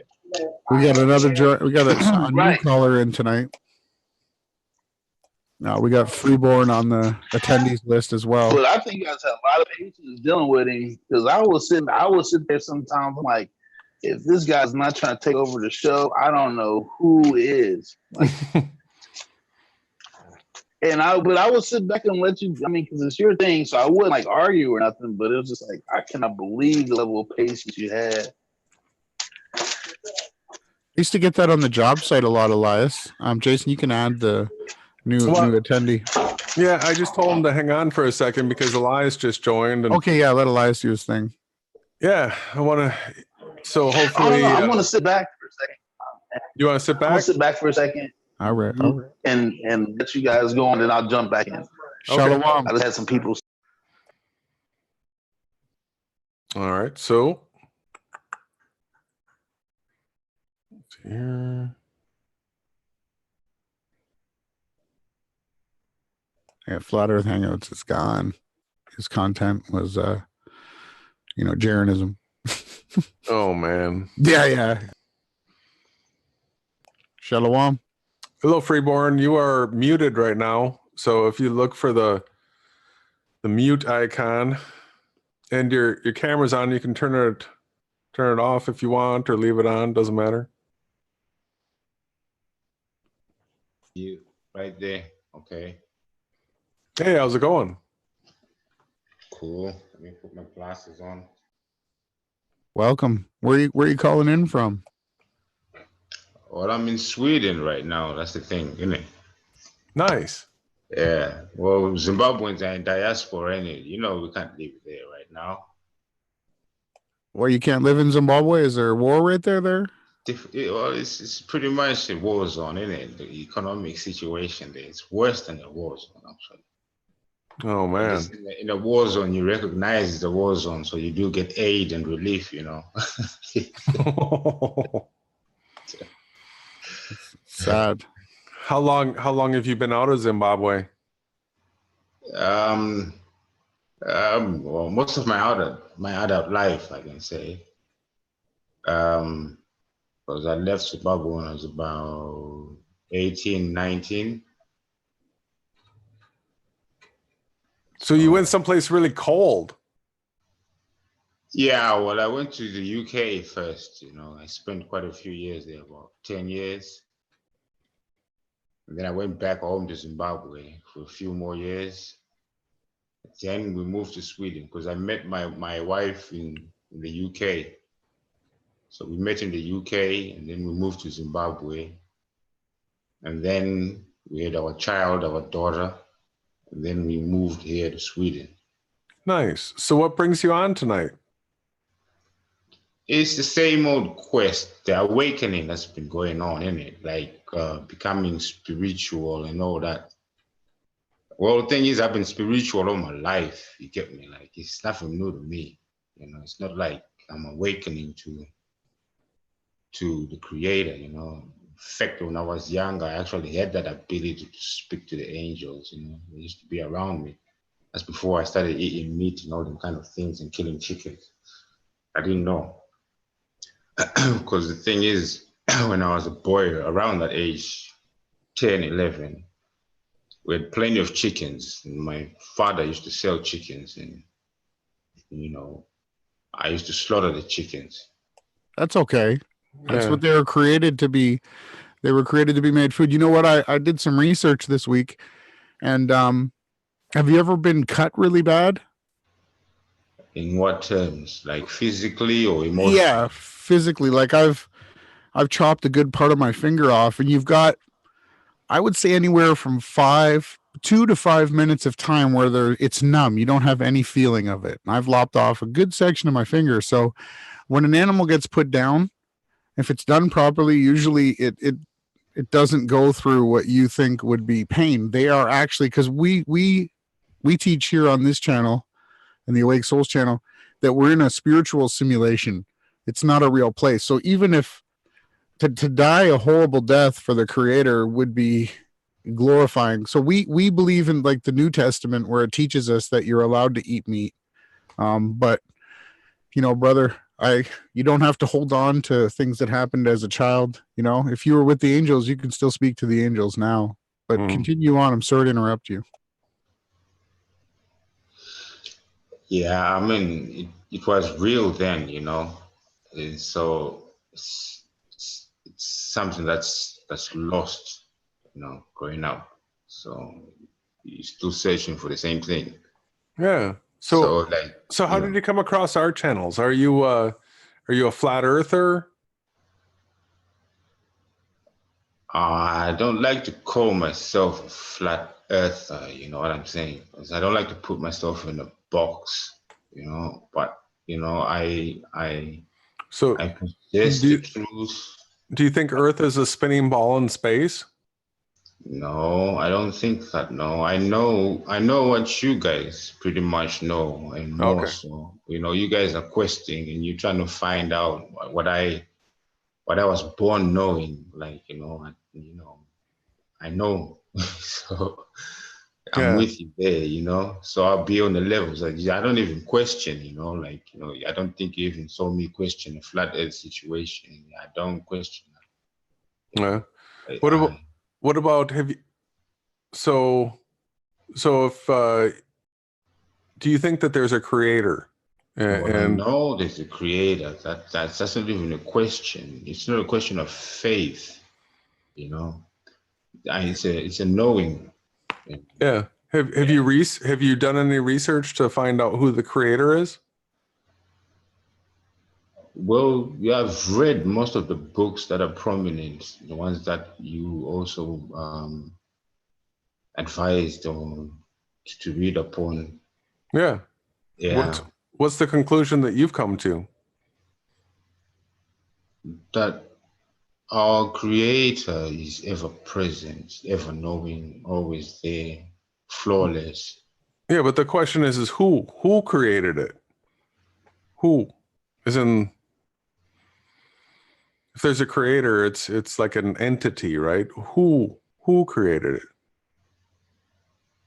Well, you see, we struggle with that because we are humanity. When we stop struggling with that and accept that we cannot understand and shall forever not understand, and even in our words. Why are you saying that? Well, because we lack the capacity, point blank, to even begin to try and describe what our Creator is. But no, but you can read though. So the Bible, have you read it? Yes, I can read the philosophies of men that are inspired by our Creator. Yes. All right. So do you think the Bible is correct and true? In certain ways, yes, but you know, I find which ways would you say it's not? Well, there are things I disagree with, you know, like personally, the shedding of blood, I just disagree with it. Oh, okay. Yeah, you know, but I find it, but I just disagree with it. You know, that's what it is. Yeah, it is. It is. And the senseless war. There's been a bunch of it, but when you read the Bible, you saw who's responsible for the shedding of blood, right? Yes, we are. No. Yeah, well, we can attribute it. Azazel. I've read. I understand. Yes, that there are principalities and powers, and it's spiritual. But ultimately, man has free will. So when you do take responsibility, you do not put the blame on anyone else. Yeah, well, but of course. What was the first death on earth? Your own cross, and you. Yeah, but what was the very first death on earth? I was not there. It was Cain. No, Cain from the Bible. Cain was the first person. He killed Abel, and if you read the book, you know that the reason why Cain killed Abel is because Satan, the great deceiver, the adversary, was the one that was in Cain's ear that got him into jealousy and a rebellious spirit, and it was all based on lies. Mm-hmm. So, and he said he'll never know the creator. Well, he came down and he tried really hard. What we've learned and what we witnessed to is that his name was actually Hawa, right? That was the original name. It was spelled the same way, forwards and backwards, and it meant that he wanted us to know that he exists. So they added Yah, which is he. And then when he met with the people and he gave them the commandments, they were so terrified of his power. Like you said, there is an aspect of the creator that we could never begin to explain. That's his power. And it's like I tried to explain in the comments or before, a video game character could never understand the creator of the video game, right? But he promised that he would come down as a man. And it says in John 1, in the beginning was the Word, and the Word was with God, and the Word was God. And then the Word became flesh and tabernacled among us. So the creator himself came down fully embodied in all of the heavenly powers, and he taught us the way. And there was no more laws, like we didn't have to eat no pork, or all animals were deemed okay to eat, and that's why you could let go of that. We've all sinned, we asked. And then the other thing was that he called us all to repentance, and so his son's name was Yahushai, because in the book of Joshua, the son of Nun, he was the one who delivered the people into the promised land, right? Freeborn. It wasn't Moses. Moses didn't even get to enter it. It was Joshua, and that name meant deliverer. So he exists, delivers, and that was Yahushua. No, I can make that distinction, because yes, prior to that, you don't really find true salvation, because there's a promise of guardianship there, but it's protection that is earthly and nothing of the spirit. With Christ, he comes and he opens our eyes and he lets us know that this God is a false God, for he offers you protection that is earthly, yet tells you nothing of your true glory, your true nature. That is, you are of God. You are children of the Most High. What is born spirit is spirit, and what is born flesh is flesh. So there is a dividing line between all of the beings that are created. Not all beings are born of the spirit, right? And that completely defines what Jason and we believe here, that we're spiritual beings, and that where the light manifested on its own accord and became manifest, right? And that's where we originated from, the light that was brought forth. And that's what we teach. And, it's great to have somebody calling in from Sweden Jason asked you, so did you find us on a YouTube search, or did someone share our channel with you? No, I've always been subscribed to you guys for the longest time. Oh, nice. For the longest time. Well, that's great. Well, thanks for calling in. I'm back. That's the second person this week that, yeah, thanks a lot. It's nice to see. We ask that we have our rewards in heaven, but sometimes I guess the Creator knows, and he sends us people like you, Freeborn, and I had a couple messages on different social networks where they just said that they enjoyed hanging out with us, and it means so much to me and Jason to get people to come on, new people. You know, thank you so much, and we hope you stick around, share your thoughts, whatever with us, right? In the chat, we have emails, all of that stuff. Yeah, what's your channel name? Oh, I don't really have a channel name. It's just the same thing, Freeborn Chimeza, you know. Okay. I just share my thoughts on things I come across, books, and even whatever. But yeah, it's the same as I'm doing now, like. Yeah, pretty much. Sounds yeah. good. Well, stay warm. Is it cold there? I do my part for the good weather, you know, because you do good, you get good weather, and it hasn't been so cold since my arrival. Where I am, it's minus 22. I'm at 45 degrees north, so you're probably close. Same. Yeah, Sweden's, man, it's cold. It's cold. It never dropped below 5 this time. But that's nice. Before, it used to get around minus 18. But now, when you understand that, you know, you are divine, and these elements, they must work with you. Okay. You must work with them as well. So the power of the power of the mind. Well, thanks for coming. Yeah, be blessed, brother. No, it's the power of the Creator. It's not mine. That's what Yahushua said, right? He asked, "Who do you think I am?" Right? Peter said, "Thou art the Christ," right? The Heavenly Father. And Christ said, "Oh, you are like rock. I'll build my church upon you." Right? Because it's the Father that reveals us to the truth, but it's the words that the Spirit speaketh through us is what shows how much connection we have to our Heavenly Father. What He shares with us, we share with you. Very true. That's very true. That's very true. Like, I think it has to be free as well. It's a huge part of it. It has to come from the heart, not. I think Elias wanted to jump in. Oh. How's it going, Elias? Oh, doing great. I tell you guys what, I haven't fasted since I was locked up about 2 years ago. And I realize now how important it is to fast every once in a while. Yeah, I agree. I'm going to do one next week or the week after too, but I do it a special way.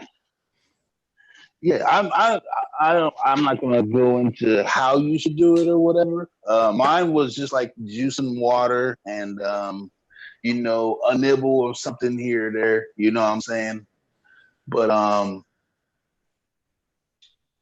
I tell you what, I feel so much better now that I did that little 4-day fast. And I kind of wish I would have went a week or something just to see to where I would have went to. I started to I've done a 10 day. Like you said, I've done a 10-day, I think 3 times. I was just sharing that. That's gotta be amazing. Yeah, that's gotta be amazing. Gotta be amazing. You get over a certain point and it becomes not that hard, but if you're in a regular schedule around other people, it can be a little troublesome. I was trying to do it while I was trying to like do lunch meetings and stuff like that with other people, and then you're like, "You're not eating?" Nope, no, I'm not eating. Right, and and you're not supposed to broadcast it. You know what I'm saying? Or at least you're not supposed to be grievous about it. Like, the thing was to start out with food poisoning, and you're supposed to basically fast a fever, start a fever, and that's how it started out. But then as I was going through it, I started to realize, like, I haven't fasted in so long. I'm just going to keep this up because I feel so much better. And I started to do deeper prayers and stuff like that. And I just started to realize, like, I need to do this more intermittently. Like, maybe like a seasonal thing, like maybe 3 or 4 times a year, like maybe on the solstices or the equinoxes type deal, maybe something like that. Because I realize now that, well, not that I realize now, I remember that, man does not live by bread alone, and it's by every word that proceeds out of the mouth of the Most High. And, and it is so nice to be able to walk on that faith and just to be able to stand and move. And it's like, I don't know how much I've been wasting, all this money sitting there trying to eat every day, all the time, for no reason. I'm not even all that hungry, just doing it out of routine. You know what I'm saying? Just eating out of routine and stuff like that. Yeah, you got it. You nailed it. The last couple days, I almost didn't eat at all. And it's because I was busy and I didn't really have time to stop and eat. And I knew that I still had enough energy to keep going. Well, I'd like to jump in here, guys. I don't mean to burst your bubble, but let's call it what it is. It's starvation, right? Now, and this process actually brings us closer to the Father. We know that, right? And I do agree with you guys, though, that we don't need to eat as much. So what I believe is this. If we want to gain muscle, we need to eat more protein and we need to work out. If we want to lose weight, we eat less and do more cardio exercise. When we maintain an average balanced amount of protein, like our body weight in grams every 2 days, it's real basic. We'll stay the same weight, right? For me, as a bigger guy sitting here throwing this really simple pattern down, it's a little bit hypocritical, but not really, because I've learned now. I think I've got it dialed right in. So if you want to get bigger muscular wise, you eat double your body weight in protein in grams, which would be a lot if you want to put on the muscle. So the protein turns right into muscle. And if you want to lose weight, eat vegetables and exercise. Lastly, I believe the more work you do, your body tells you crave. Let's say you crave salt. You've sweat so much because we're saltwater beings. This, to me, is the way that I'm going to live the rest of my life. Fasting, yes, once a year for 7 days minimum. But I do vegetables with chicken broth, beef broth, every kind of vegetable you want. I eat that all week. Day 4, I have milk and bananas. Day 5, I have ground beef, and then the soup. And that's the best way, because the beef broth and the chicken broth keep you going. That's the magic. Well, I don't want to say magical, but it really works. Just paying attention to your body and not being like Elias was saying, like programmed to think that we got to do something.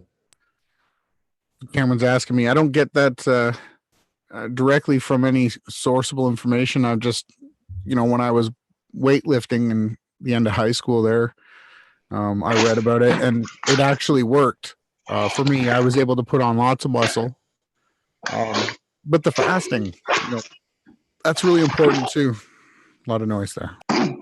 Well, what it kind of did for me was, like, my thing is cardio. Like, I'm a big guy. I'm 310 maybe pounds. So, and 5'11", so big guy. But for my size, I could run pretty good.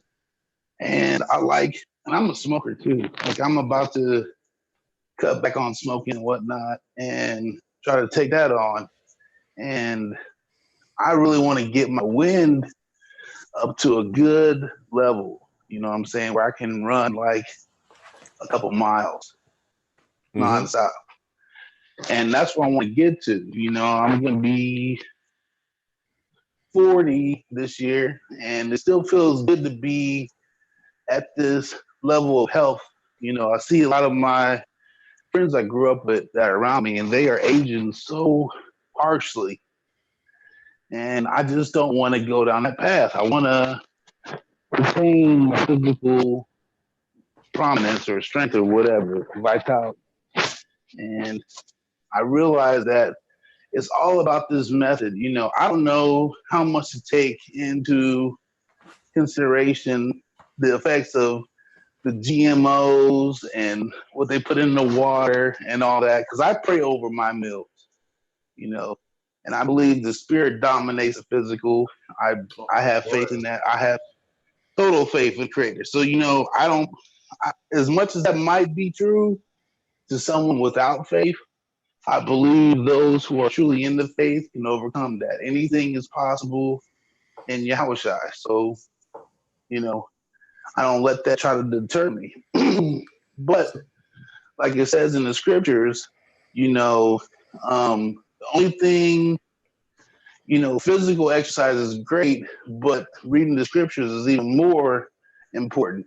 But when he compared that, what did he compare that to? Physical exercise. So therefore, physical exercise is a good thing because, you know, Moses was able to walk around until he was, what, 130 years old, you know, leading people, sitting up and judging them all day and night, you know what I'm saying? And, you know, kept on going. So, you know, I mean, so that's what I want to do. I want to be able to have my vitality long into life. You know, for whatever reason, as long as I'm here, you know. What did he eat? The fatty parts? Tomorrow. He ate the fatty parts of the animals, right? All the good stuff. Well, I've got both of you guys by some years, and I've shared this with Ronnie before. From my experience, 40 is sort of the cutoff line where if you've let yourself go at 40, the chances of coming back from that fall off drastically. So like you're saying about your friends around you, Elias, really once you get past that point, you'll see it even more clear that after 40, if you're not taking care of yourself, you're probably going to be seeing the doctor a bunch and then slowing down, spending more time in the chair, and totally shying away from physical activity. And so it's a great place, like you're saying right now, to get your wind back, get yourself where you can do the 3 miles. If you can get that in under 10 minutes at 40 years old, you're taking care of yourself. And just stay with that, and you'll probably have that long into life. But and so then that maintains a high quality of life, so that you could be the person. You know, I was on a hockey team that was, you know, it was adult, not high level.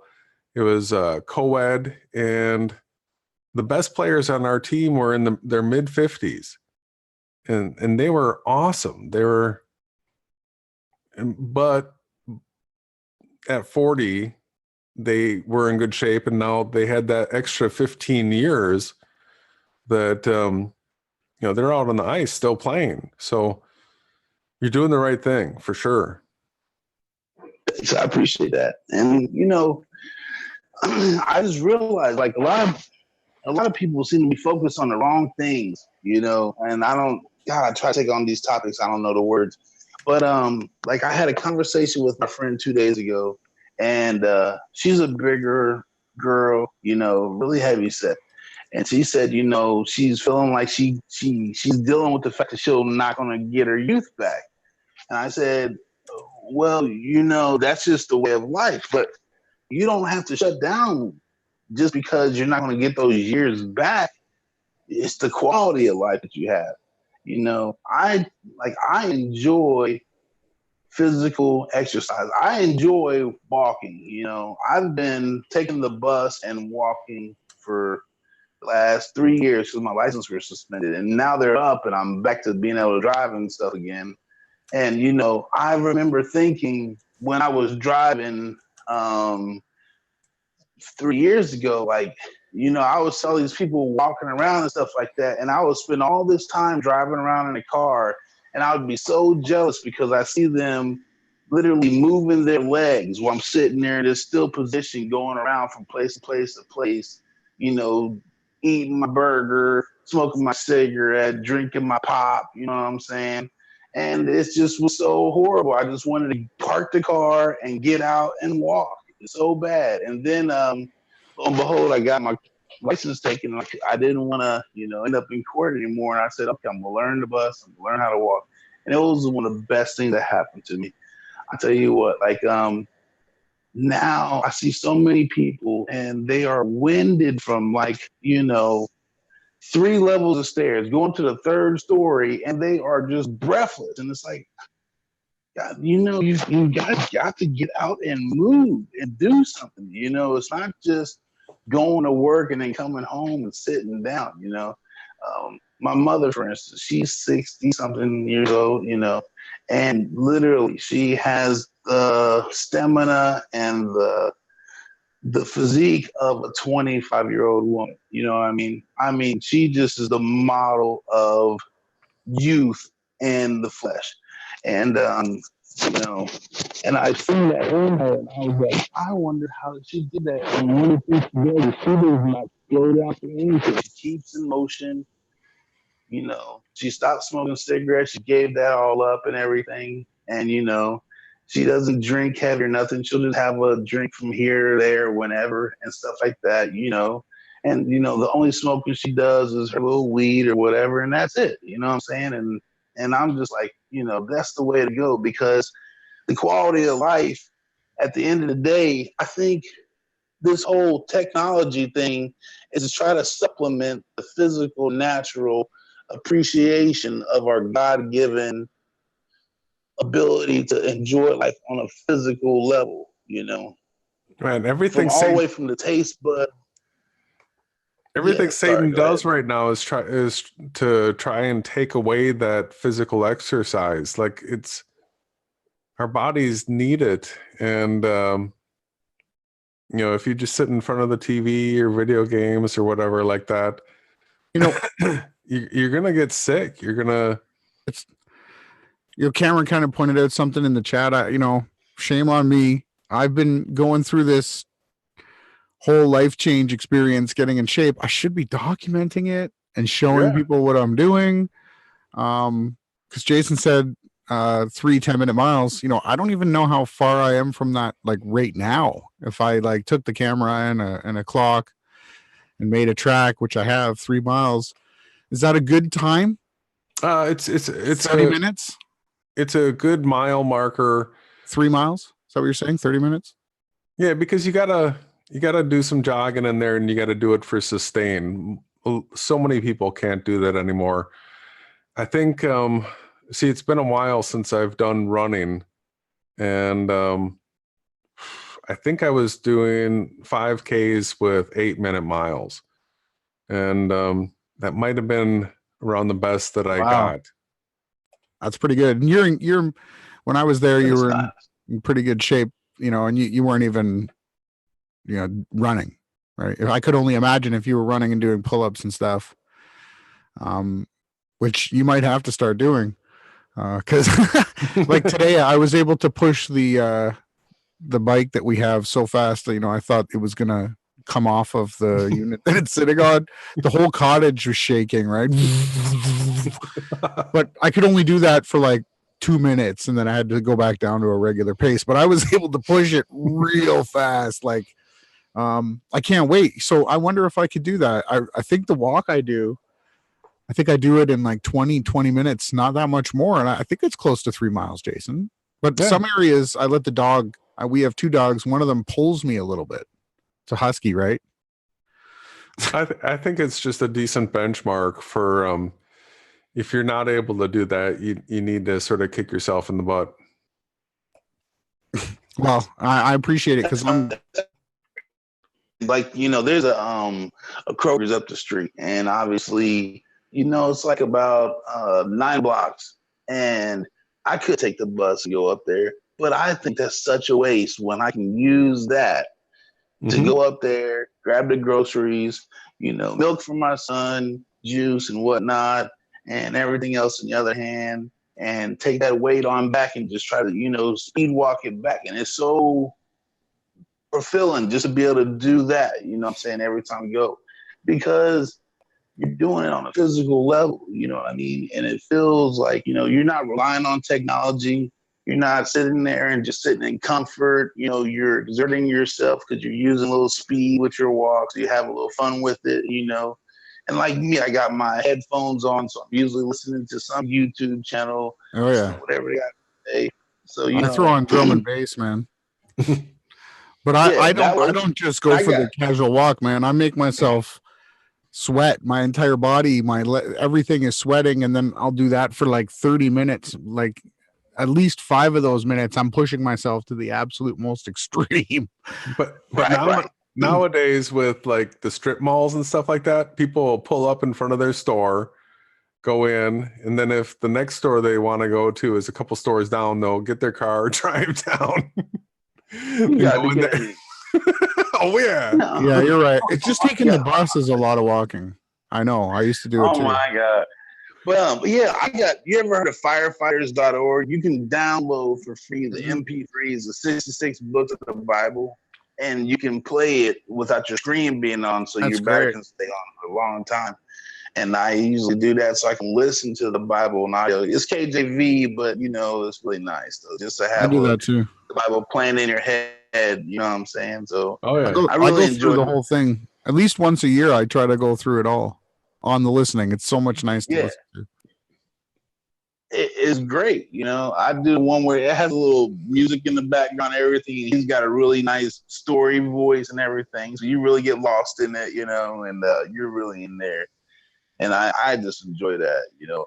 And my girl, she always enjoys it. The things that I do because they're pretty good. They're not, you know. No matter what's happening in life, person, so she enjoys it.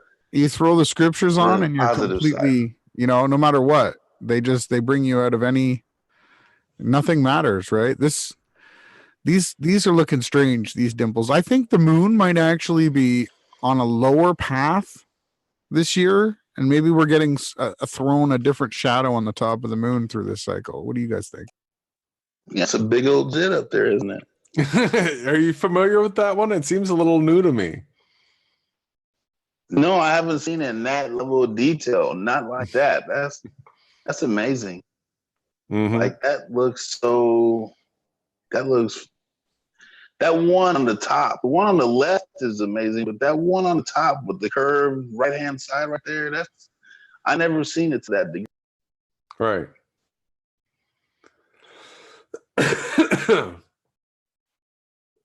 Well, guys, I think we're at the 2-hour mark. It was really nice hanging out with you guys tonight. Jason, super congratulations on getting through your trials and tribulations. Oh, thank you. Why don't you you can end cap everything, man. I'm just super thanks to be here with everybody. Likewise. Yeah, well, I thank you, Elias, and thank you to all that have joined. And see, it'll be a couple of busy weeks for me, but I don't know, probably maybe 2-3 weeks out or whatever. I really hope to start showing people some videos of successful power generation from the flywheel, and we'll go from there. But always eyes on Yahweh's return. And thank you all. Where did you hear this, Elias? Are you still there? Only on Beyond Flat Earth.